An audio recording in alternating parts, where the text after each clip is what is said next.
심리학자 프로이드는 제일 먼저 우리에게 무엇이 있다고 얘기했냐면 우리 인간의 마음속에는 무의식이라는 것이 있다. 이런 얘기를 처음으로 얘기를 했습니다.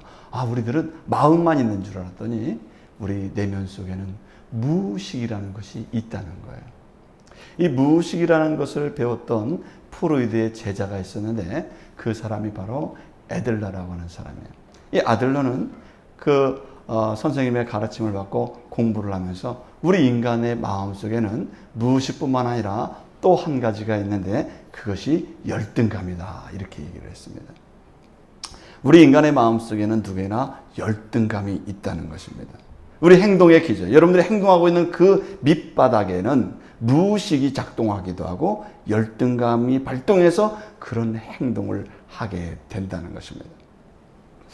그런데 성경에서는 우리들에게 그러한 것들을 강조해서 얘기하지 않고 성경은 우리에게 무엇을 말씀하고 있을까요? 우리에게 무엇을 가져야 된다고 말씀하냐면 우리 인간은 자존감을 가져야 된다고 가르쳐주고 있는 것입니다.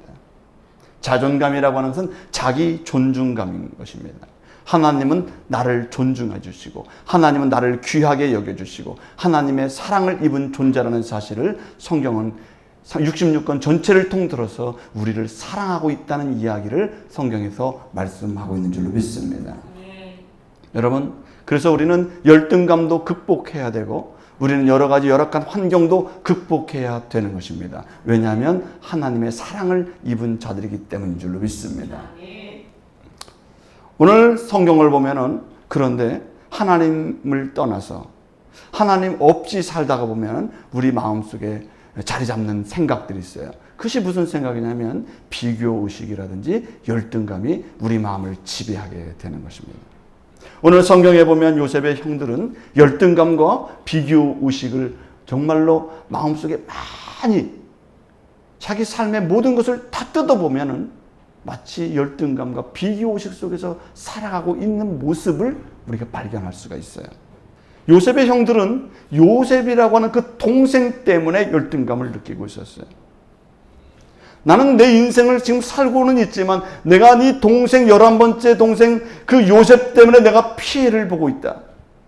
저 요셉은 우월한데 나는 열등하다. 아버지는 저 요셉을 사랑하는데 나는 왜 사랑하지 않는가. 늘 비교하면서 왜곡된 자기 자신을 보고 살아간 것이 바로 요셉의 형들의 모습이라는 거예요. 자신의 인생을 하나님이 주신 인생으로 귀하게 여기고 자기 존중감을 여기고 살아가야 될 터인데 이 형들은 늘 요셉을 비교해서 자기를 바라보는 그런 왜곡된 생각 속에서 살아갔다는 것입니다. 내가 지금 이 처지가 왜 이렇게 되었는가? 요셉 때문에 그렇다는 거예요. 요셉 때문에 내가 이 처지가 이래. 내가 왜 인생의 피해를 보고 있는 거야? 저 요셉 때문에 내가 피해를 보고 있는 거야. 내 인생이 왜 꼬였을까? 다 요셉 때문에 그런 거야. 이 형들은 자신의 인생이 이렇게 된 것에 대한 핑계거리, 타인 의존적인 사고를 하면서 인생을 살아가고 있는 모습을 성경에서 볼 수가 있는 것입니다. 이런 사고방식을 갖고 산다면 그 사람은 인생을 온전하고 건강하게 살아갈 수 없다는 것을 우리는 기억해야 될 줄로 믿습니다.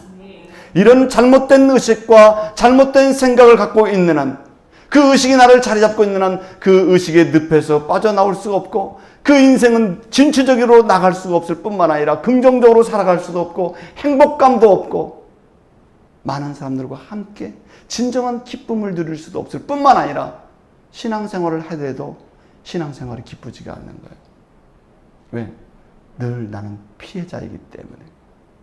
나는 늘 열등한 자이기 때문에. 오늘 성경에 보면 이 형들의 마음속에는 무의식 속에 도사리고 있는 것입니다. 나는 피해를 입은 사람이야. 나는 열등한 사람이야. 그렇게 생각을 가지고 있는 이 무의식 속에 있는 그 생각 때문에 그들은 엉뚱한 행동을 하게 되고 뒤틀린 행동을 하게 되고 잘못된 행동을 하면서 심지어 범죄적인 행동을 하면서도 스심없이 그런 행동을 하면서도 그 삶을 정당화시켜버리고 만다는 것이에요. 이게 형들의 꼬여진 인생입니다. 언제까지 그렇게 꼬인 인생을 살았을까요?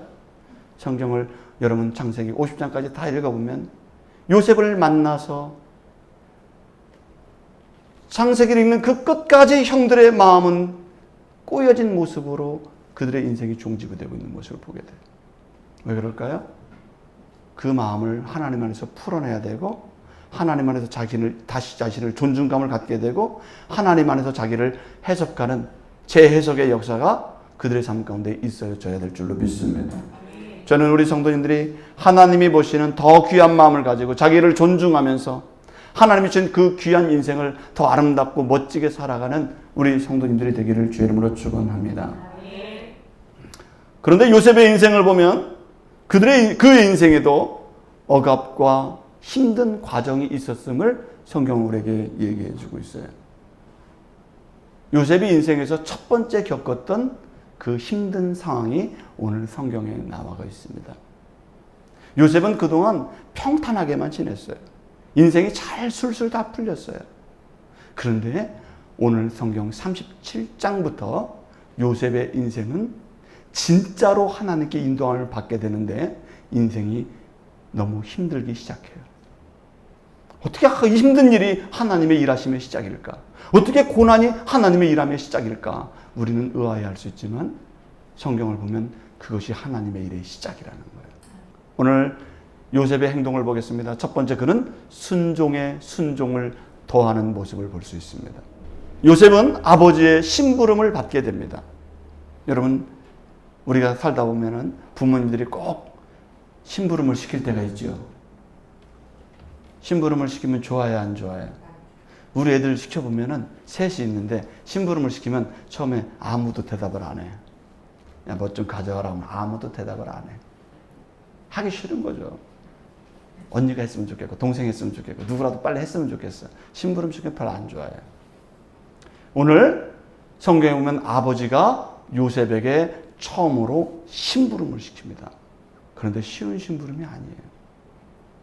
12절에 보면 이렇게 됐습니다. 그의 형들이 세겜에 가서 아버지의 양떼를 칠 때 요셉에게 이르되 내 형들이 세겜에서 양을 치지 아니하냐 너는 그들에게로 보내리라 이렇게 말씀했어요. 아버지는 요셉에게 심부름을 시킨 적이 없습니다. 채색 옷을 입히고 곱게 키우고 막내기 때문에 사랑만 해줬어요. 그런데 오늘부터는 틀려요. 너 심부름 가라는 거예요. 근데 처음 심부름이 가까운 곳이 아닙니다. 먼 곳으로 심부름을 시켜요. 아버지가 왜 저러지? 아버지가 나를 감싸고 돌아야 되는데 아버지가 왜 이렇게 심부름을 시키지? 이 야곱이 볼 때 아버지가 요셉을 끌어안고만 있으면 안 되겠어요.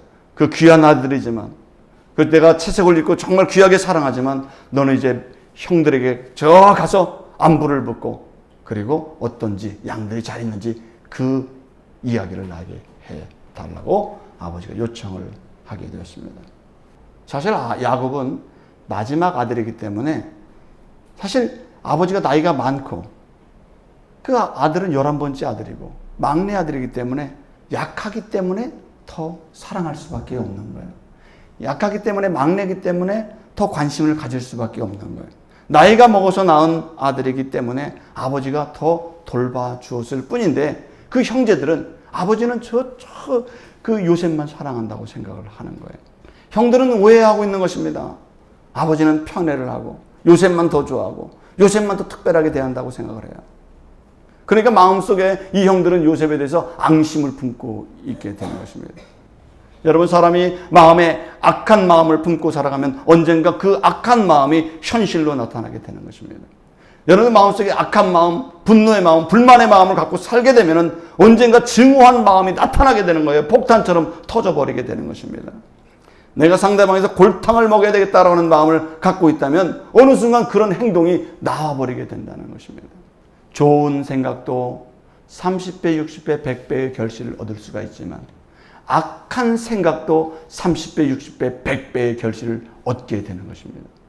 그렇기 때문에 우리는 선한 마음과 선한 마음을, 선한 양심을 하나님 앞에 심고 그 선한 열매가 맺어질 수 있도록 기도하고 그런 믿음의 삶을 살아가야 될 줄로 믿습니다. 오늘 성경에 있는 말씀에 보면은 아버지가 요셉에게 심부름을 시킵니다. 그럴 때 요셉은 어떻게 반응했을까요? 성경에 보면 요셉이 토를 달지 않습니다.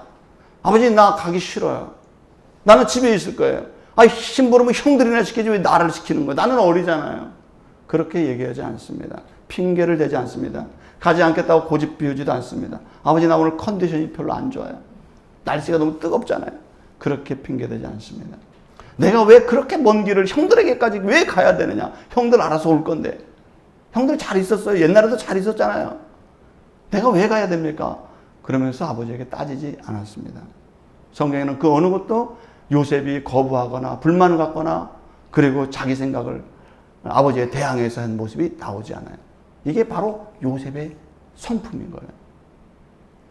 곱게 키웠다고 버르장머리 없는 게 아니라 곱게 키웠는데 아버지에 대한 반응도 고운 거예요. 요셉은 아버지의 말씀을 중요하게 여겼습니다. 자기를 사랑해 줬던 그 아버지의 말을 중요하게 여겼어요.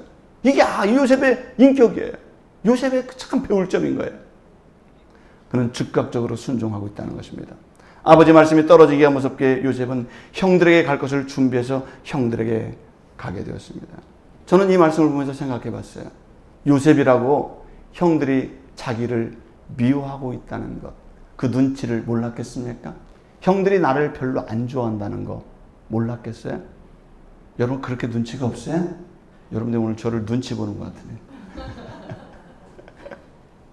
사람들은 감각적으로 저 사람이 나를 어떻게 생각하는지를 직감적으로 느낄 수가 있어요. 저 사람이 나를 싫어하는지, 저 사람이 나를 좀 나쁜 사람으로 보는지 직감으로 알 수 있어요.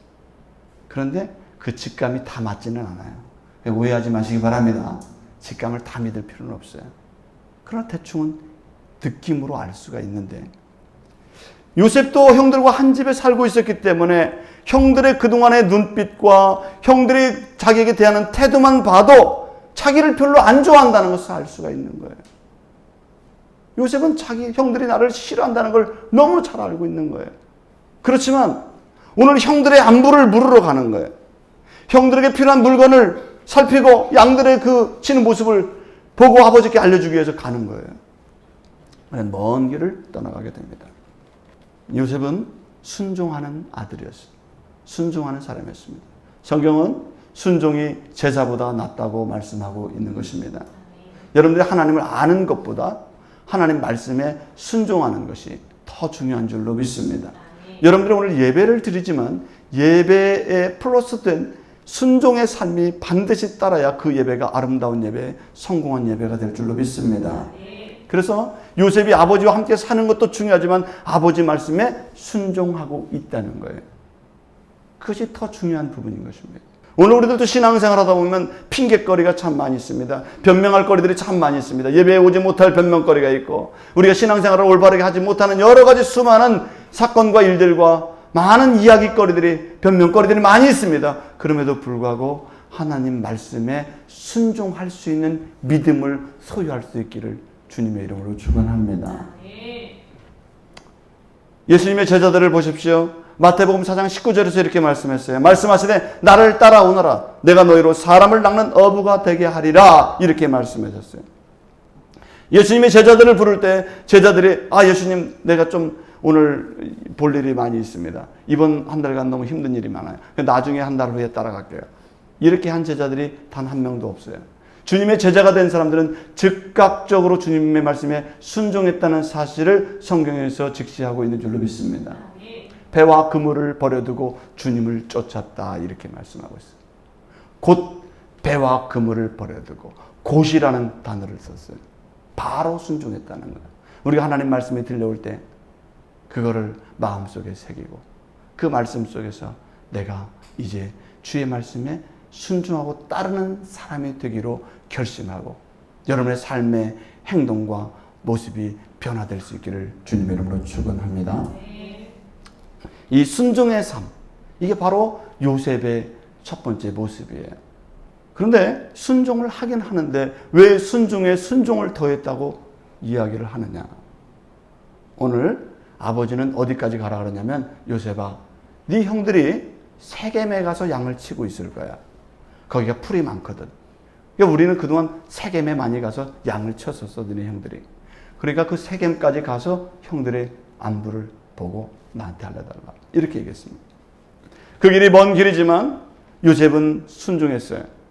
형들에게 갔습니다. 그런데 세겜까지 힘들게 해서 도착을 했는데 형들은 그 세겜에서 더 먼 곳까지 가버렸어요. 이 세겜에서 양들을 먹이다가 더 먼 곳으로 가버렸어요. 이동을 해버린 것입니다. 세겜에는 없었어요, 형들이. 14절과 15절에 있는 말씀에 보니까 그가 세겜으로 가니라. 어떤 사람이 그를 만난즉 그가 들에서 방황하는지라. 그 사람이 그에게 물어 이르되 내가 무엇을 찾느냐 이렇게 물었어요. 어떤 사람이 보니까 요셉이 방황을 하고 있는 거예요. 주변을 여기저기 다니고 있었습니다. 그 뜨거운 태양빛에서 들판을 여기저기 왔다 갔다 하면서 요셉은 형들을 열심히 그리고 구석구석 찾기 시작했어요. 성경에서는 뭐라고 되냐면 요셉이 방황하고 있다 이렇게 얘기했습니다. 방황이라고 하는 단어를 히브리어로 보니까 토에라고 하는 단어인데 그가 지금 거슬러 걸어다니고 있고 헤매고 있고 방랑하고 있다. 형들이 어디 있는지 지금 헤매고 있어요. 지금 방황하고 있어요. 지금 누구 때문에? 아버지 심부름을 하는데 그 목적을 이루지 못했기 때문에 지금 막 그 뜨거운 태양 밑에서 방황하고 있는 거예요. 어디로 갈지를 몰랐어요. 들판 위에서 요셉은 멈추지 않고 걸어다니면서 형들의 행방을 찾고 안부를 알기 위해서 최선을 다했습니다. 이것이 바로 요셉의 모습이에요. 눈으로 휙 둘러봤더니 형들 없네. 눈으로 착 돌아보니 형들 없잖아. 아버지까지 여기까지 오라 그랬잖아. 없어. 나중에 집으로 돌아갈 거야. 그리고 집으로 가도 뭐라고 할 사람이 없어요. 왜? 아버지, 내가 세겜까지 갔는데 형들이 없어요, 아버지. 내가 세겜까지 여러 군데 찾아봤거든요. 없어요, 아버지. 끝이에요. 저 시험은 끝이에요. 나 할 만큼 했어요. 나 노력할 만한 했고요. 아버지 말씀에 순종하는 심부름도 잘했어요. 끝이에요 라고 말할 수 있었을 것입니다. 변명할 수 있어요. 그런데 요셉은 생각했습니다. 내가 여기서 멈춰버리면 아버지를 기쁘게 할 수 없다는 사실을 알게 되었습니다. 내가 여기서 심부름을 멈춰버리면 아버지는 형들의 안부를 알 수도 없고 양들의 안부를 알 수도 없어요. 내가 그 세겜까지 갔다는 이야기를 하면 아버지는 실망할 게 분명해요. 그래서 요셉은 열심히 찾고 또 찾고 있는 것입니다. 근데 어떤 사람이 알려줬어요. 너 형이 세겜에 있지 않고 저 도단으로 간다는 소리를 내가 들었다. 도단으로 간다. 그래서 요셉은 세겜에 머물지 않고 도단까지 가서 형들을 찾아서 만나게 됩니다. 오늘 보면은 이 요셉은 누구 때문에 도단까지 가게 되는 것입니까? 아버지의 마음을 기쁘게 하기 위해서 도단까지 가게 되는 거예요. 아버지가 원하는 그 형들의 소식을 전해주기 위해서 요셉은 세겜까지 가라고 했지만 도단까지 가게 되는 거예요. 한 번 더 순종하는 거예요. 그 순종은 이 요셉이 아버지 마음을 헤아리는 마음을 갖고 있는 거예요. 나는 여기까지 그만하면 되지만 한 번 더 해야 아버지 마음이 기쁠 수가 있기 때문에 아버지의 마음을 헤아리는 요셉의 그 마음을 우리가 이해할 수가 있게 되는 것입니다. 믿음 생활도 마찬가지인 거예요. 믿음 생활은 무엇을 위해서 합니까? 나만 기쁘면 돼. 나는 하라는 것만 딱 의무적으로 요거까지만 하면 돼가 아니라 하나님을 기쁘시게 할 수 있는 믿음을 가져야 진짜 하나님이 기뻐하시는 믿음의 사람이 될 줄로 믿습니다. 신앙생활을 통해서 여러분들의 예배를 보고 하나님이 기쁠 수 있는 예배를 드릴 수 있기를 바랍니다. 여러분들 찬양을 드려도 여러분들 찬양을 듣고 하나님이 나 찬양했어가 아니라 하나님이 이 찬양을 듣고 기뻐해야지. 내 신앙생활을 보고 의무적으로 하는 게 아니라 하나님이 내 신앙생활을 보고 기뻐할 수 있어야지. 그러기 위해서는 어떻게 해야 된다고요? 한 걸음 더 나가야 된다는 것을 여러분 꼭 기억해야 될 줄로 믿습니다. 주님께서도 우리에게 말씀하셨어요. 뭐라고 말씀하셨느냐? 마태복음 5장 39절에서 이렇게 말씀했습니다. 누구든지 내 오른편 뺨을 치거든 왼편도 돌려대며 또 너를 고발하여 속옷을 가지고자 하는 자에게 겉옷까지도 가지게 하며 또 누구든지 너를 억지로 오리를 가게 하거든 그 사람과 십리를 동행하며 그랬어요. 이 말씀을 읽을 때마다 이 말씀을 왜 써놨을까 지우고 싶어요.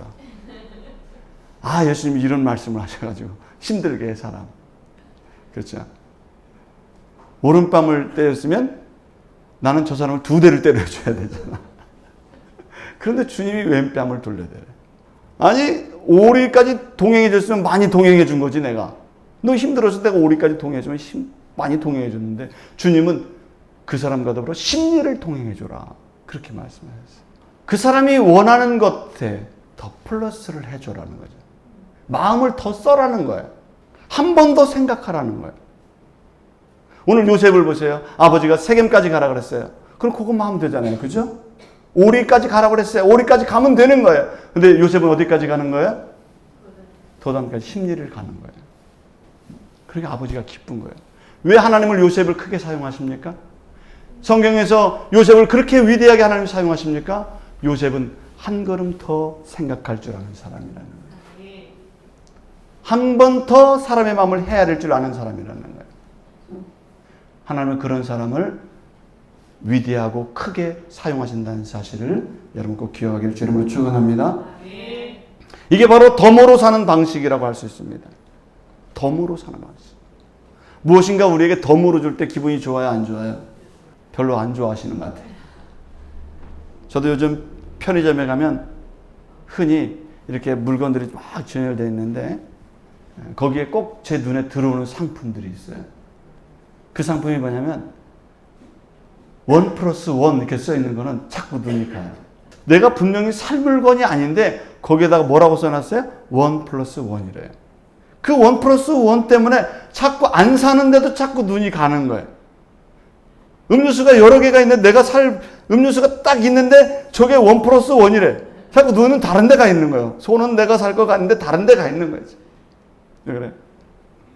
그게 바로 1+1의 힘이에요. 저는 이 가게를 하시는 분들이 이 요셉의 이 성경을 읽은 것 같아요. 1+1. 예수님도 1+1을 얘기하셨어요. 오리까지 가고 전에 심리까지 가라. 이렇게 말씀했어요. 오른뺨을 때리려고 하는 자가 왼뺨을 돌려대라. 1+1을 해라. 여러분, 이 세상에 장사를 하는 사람들은 성경을 이용해서 1+1을 개념을 도입한 것 같아요. 상품을 사는 데는 1+1을 하는데 사실 이 원리는 우리가 인간관계나 하나님과의 관계 속에서 1+1을 해야 될 줄로 믿습니다. 인간관계에서 1+1을 해야 돼요. 그 사람과 관계에 플러스를 더해주고 관심을 더해주고 우리가 신앙생활 때 하나님을 향해서도 플러스 더해서 하나님께 나갈 수 있는 믿음의 마음이 우리에게 있기를 주의 이름으로 축원합니다. 저는 이것이 우리 신앙생활에서도 적용된다고 믿습니다. 우리가 신앙생활할 때 어떤 분들은 의무적으로 교회를 다니시는 분들이 있어요. 그러나 의무적으로 다니는 것이 원이라면 교회에 올 때 즐겁고 찬송하면서 하나님을 바라보면서 오는 마음은 플러스된 마음인 줄로 믿습니다. 여러분들 교회를 할 때 억지로나 부득이함으로 하는 것은 그것은 플러스된 마음이 아니에요. 자원함으로 그리고 적극적으로 그 일을 기쁨으로 할 때 그것은 하나님을 플러스되게 하는 그런 믿음의 마음일 줄로 믿습니다. 여러분들의 얼굴 모습도 마찬가지예요. 그냥 찌그리고 다니는 사람, 찌푸리고 다니는 사람, 그런 사람은 그냥 마이너스 얼굴을 가지고 다니는 사람들이에요. 그러나 여러분들이 얼굴을 펴고 웃고 기쁨으로 다닌다면 플러스된 얼굴로 살아가는 사람일 줄로 믿습니다. 그래서 생활 속에서도 밝은 모습으로 다니시기를 주의 이름으로 바랍니다. 그게 플러스된 모습이에요. 외국 사람들이 한국에 딱 오면은 어떤 사람이 한국 사람인지 잘 구분이 안 된대요.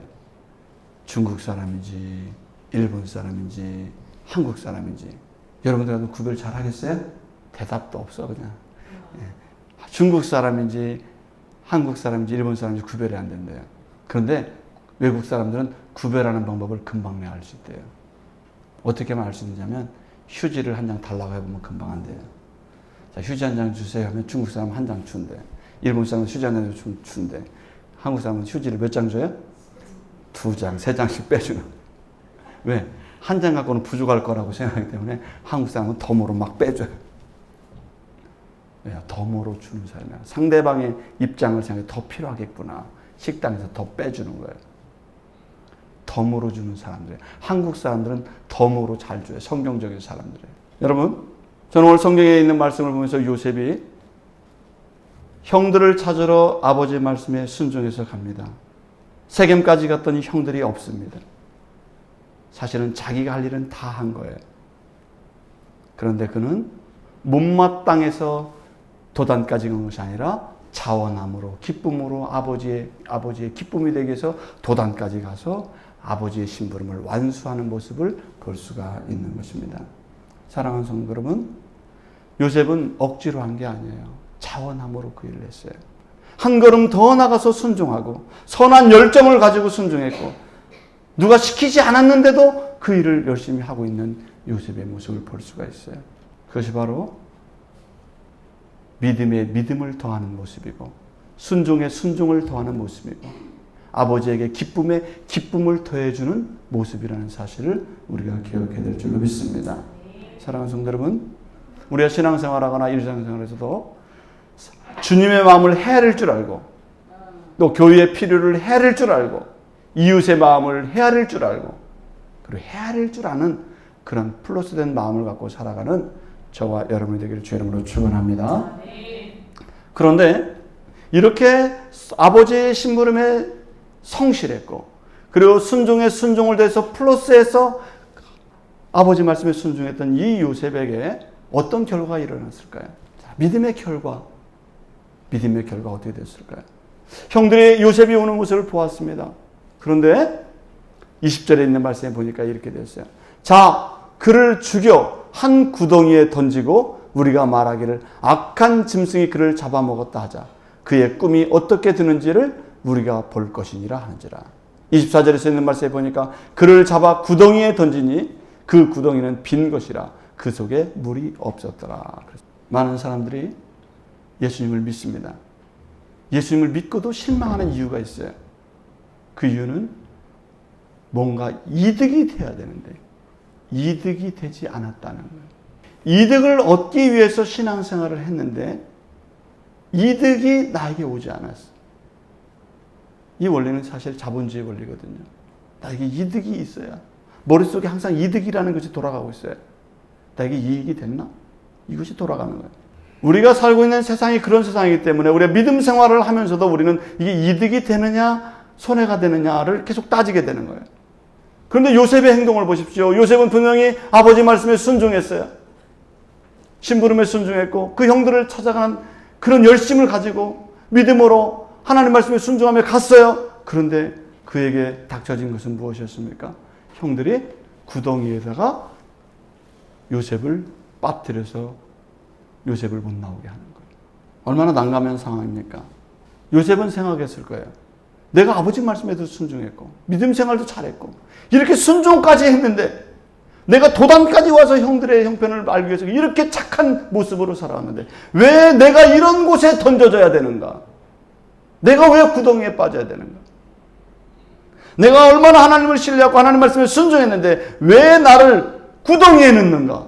여러분 이것 때문에 많은 사람들이 왜 이런 것일까를 생각하게 되냐. 믿음 생활에서 요셉에게 처음으로 순종에 순종을 듣는데 찾아온 게 구덩이였다는 거예요.